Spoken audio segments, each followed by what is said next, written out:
Нека направиме още една. Ей, тъмън ми звънат. Добре, ще изчака човека, който ми звъни. Нов изпит. Утвърдената максимална скорост на мотопеда е 45. Този пътен знак опасно. Какво беше последователно опасни, от които е отдясно единия. Да, следващия, първия. Намаляваме скоростта и управляваме с готовност за спиране. Оп, имаше още един. Да си достатъчно странична дистанция. Така ми стават грешките в спидъра. Този какво забранява движението по пътното плато, на което е поставен. Ще влиза по пътно, казвам място за... Да. Он каза, че е забранено движението в най-ля... Добре. В тази ситуация водача на лек автомобил трябва да пропусне. Моля, натиснете, натискаме. Така, синия е с предимство. Разрешаваме да включа десен точка и да усилва предимство на автомобила, който се движи в кръстовище с кръгово движение. Фу. Да осигуря предимство на автомобил, който се движи в кръстовището с кръгово движение. Да. Да не включвам десния пътен показател, така ли? Скорост при необходимост. Точно така. Мани го десния. На двупосочен път с 4 пътни ленти. Нализо в лентата за насрещно движение е забранено. Този пътен знак сигнализира за край на ограничението на скоростта, въведен с пътен знак. Правилно ли е паркиран? Не, защото трябва да е извън пътното. Не е сигнализира като паркиран. Когато посочи светлини на автомобила се използва при движение през деня. През деня. Къси. За движение през деня. Разрешено е водачите на двуколесни МПС да се движат успоредно едно до друго. Не може. Това е за камъни малки. Нека гледаме клипа. Тук детето и велосипедиста, който отдясно не се вижда. Не, от тази страна се вижда. Да, там се вижда. Велосипедиста. При тази ситуация мога да мигна. Трябва да премина преди синия. Спирам за да пропусна синия. Спирам за да изчакам разрешава сигнал от регулировъча. Трябва да премина преди синия. Точно така. При управление на двуколесно, да. МПС извън населено място, водач трябва ли да използва предпазна каска? Да, във всички случаи. При тази ситуация трябва да спра, когато трамвая спира на спирката. Не съм задължен, трябва да спра, когато трамвая спря на спирката или спира. Добре, кръстовище без предимство, бам, оп. Това е разнозначния кръстовище. Пилота мигища или предвещаваща светлина се обозначава специален режим, за другите превозни. Да, жълто е, проблем. Забранено. Значението на този знак е забранено, семпул ремаркета, семпул ремаркета и единични. Точно така. Иначе има един залъгващ въпрос. При с ремаркета. Добре. Когато избраният ППС е разрешено, 3 минути сме вътре, да изпреварвате след този пътен знак е разрешено да изпреварвате. Мотоциклет без кош и мотопед. Се преминават през който трябва да идващите по пъти отдясно е това. Разположението на автомобила върху пътното за движение правилно. Когато няма други ограничения, мотопед при движение в населено място не трябва да превишава. Той не може да превишава. 40, тук ме хванах. Но той не може да превишава 45, нали? Това беше този въпрос тук. Максимална скорост на мотопеда не е по-голямо от 45. При движение в населено място не трябва да превишава. Няма други ограничения. 45. Дайте 45. Разрешено е паркиране на БПС в стеснени участъци по пътя. Не е разрешено.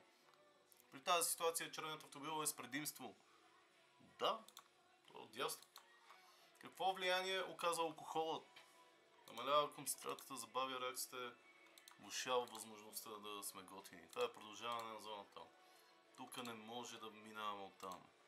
Тази съвдачна зелен автомобил трябва да пропусне и двата автомобила. По колкото избраните начини може да се обозначи товар, който излиза... това е от ние въпроси. Това, че не сме през деня... бял светлина при движение през нощта. Така, червена светлина при движение през нощта. Бял светлина през нощта. Така, май. Имам пред червена светлина при движение през деня, май не е готино. Разрешено ли е след този знак да спрете върху платното за движение за слизане? Не е разрешено. При влезли в сила 2 наказателни постановления, само с глоба и лишаване край. Ще иска да отепа някой. Нали това за кое беше? За светофара, да. Които изброените действия трябва да се предприемат при пристигане на място на ПТП, ако при происшествието има пострадали хора. Свободни органите да се окаже помощ на пострадалите с сигурно безопасно. Дайте на участниците в происшествието да се уведомят. Да. Това какво ме интересува, за да запишем дайте. При тази ситуация пресичане на единичната непрекъсната линия е забранено. Движението назад при ограничена видимост. Само което при поява на опасност. Така, това е залъгващ въпрос. При спиране 5-5, не по-малка.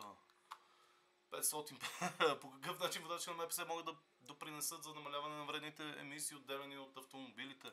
Я пак. При спиране в тунел дължат 500. Трябва да не е по-малко. 5-5, май така беше.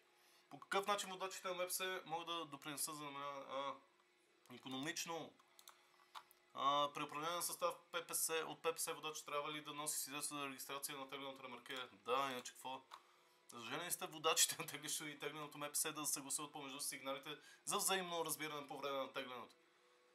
Да, във всички случаи. По скоростен път е забранено, всичко без десетката. На автомагистрала с 3 пътни ленти за движение в една посока на водача на състав от ППС с дължина над 7 метра е. На автомагистрала с 3 пътни ленти. Разрешено да се движи в средна пътна лента.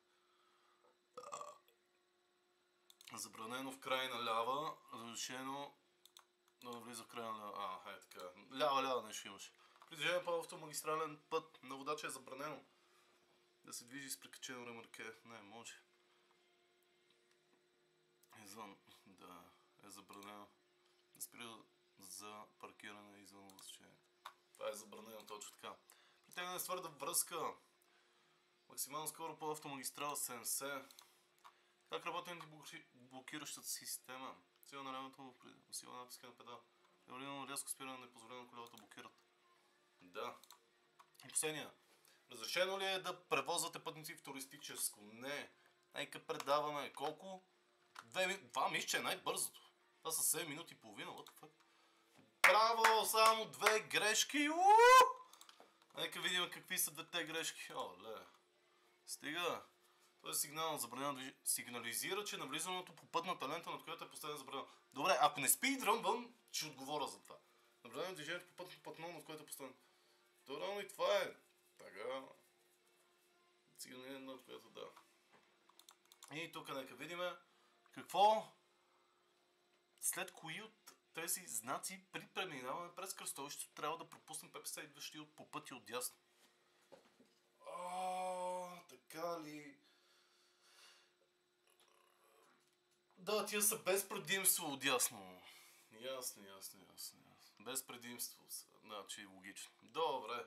Еми хора, харесайте клипа, споделяйте клипа, абонирайте се.